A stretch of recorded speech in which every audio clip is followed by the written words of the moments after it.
लागस कमाल जोड़ी हो, बड़ी बेमिसाल जोड़ी हो। लागस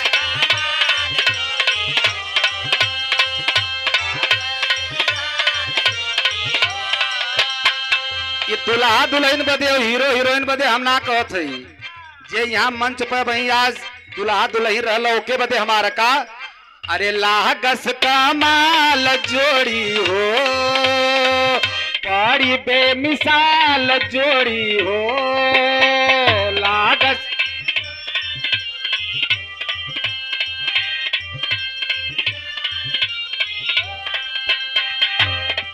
रहे खुशहाल जोड़ी हो, जिए लाखों साल जोड़ी हो। रहे खुशहाल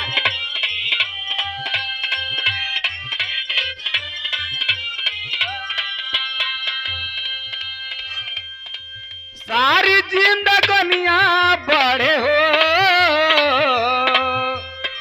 सारी जिंदगनिया बढ़े हो। गंगा जमुना के जैसे पनिया बढ़े, गंगा जमुना के जैसे पनिया बढ़े, दुल्हा दुल्हनिया बढ़े हो।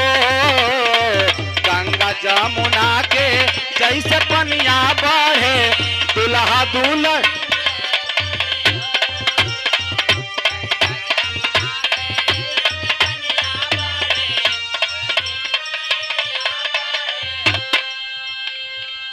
लिखले हैं आशीर्वाद। लागता बनवल प्रभु फुर्सत निकाल के, लागता बनवल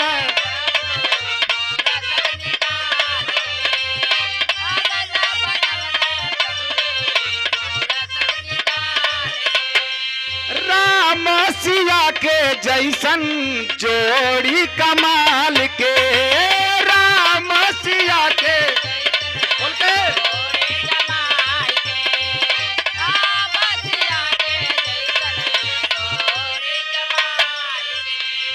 जीवन में रोशनिया बढ़े हो, जीवन में रोशनिया बढ़े हो। गंगा जमुना के जैसे पनिया बढ़े, दुल्हा दुल्हनिया बढ़े हो। गंगा जमुना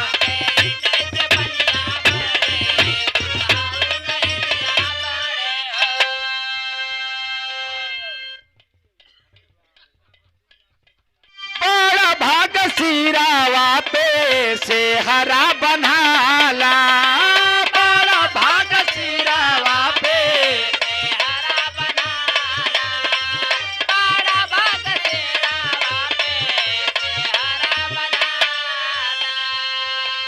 लोग बतावेले कि एक बार शादी होला तो 7 जन्म का रिश्ता बन जाला।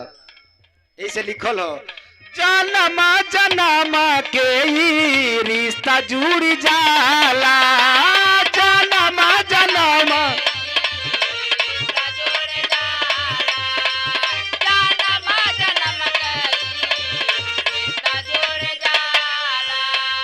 सारी जिंदगनिया बढ़े हो। गंगा जमुना के जैसे पनिया बढ़े, दुल्हा दुल्हनिया बढ़े हो। गंगा जमुना के जैसे पनिया बढ़े, दुल्हा दुल्हनिया बढ़े हो।